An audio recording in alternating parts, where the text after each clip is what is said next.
Tawassul ialah minta kepada Allah tetapi dengan menyebut nama orang soleh ataupun amal soleh yang kita buat. Ada dalil Sahih Muslim hadis 2743. Nabi sendiri cerita 3 orang pemuda ataupun lelaki terperangkap dalam gua, tak boleh keluar.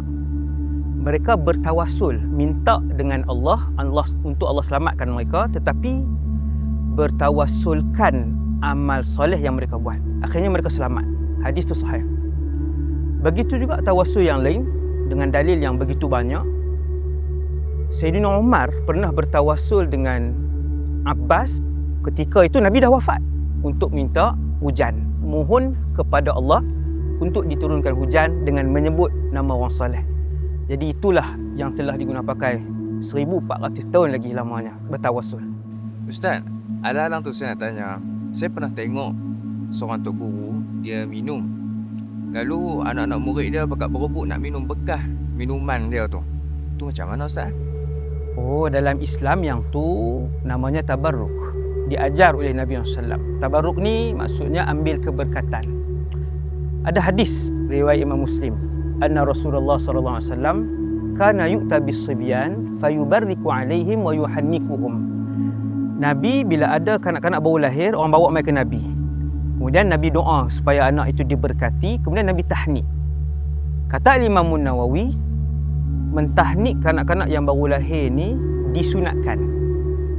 Kita makan sikit, kemudian disuapkan kepada kanak-kanak yang baru lahir tu, makan kurma. Disunatkan dan ia berdasarkan ijma' para ulama, kata Imam Nawawi. Benda tu disunatkan. Dan tahnik juga boleh dilakukan oleh mana-mana orang soleh, solehah dengan apa-apa peninggalan daripada orang soleh, solehah tersebut. Wallahu a'lam. Ustaz,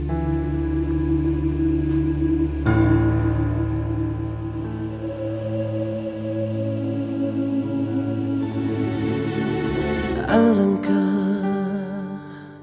indah di syurgawi, tiada dosa lagi, tiada sengketa lagi. Adakah aku kan terpilih di antara yang dipilih? Oh Ilahi, ku sedar betapa besarnya dosaku, namun tetap aku mengharapkan kasih-Mu. Walaupun ku mengulangi dosa lalu, pengampunan-Mu lebih besar dari dosa.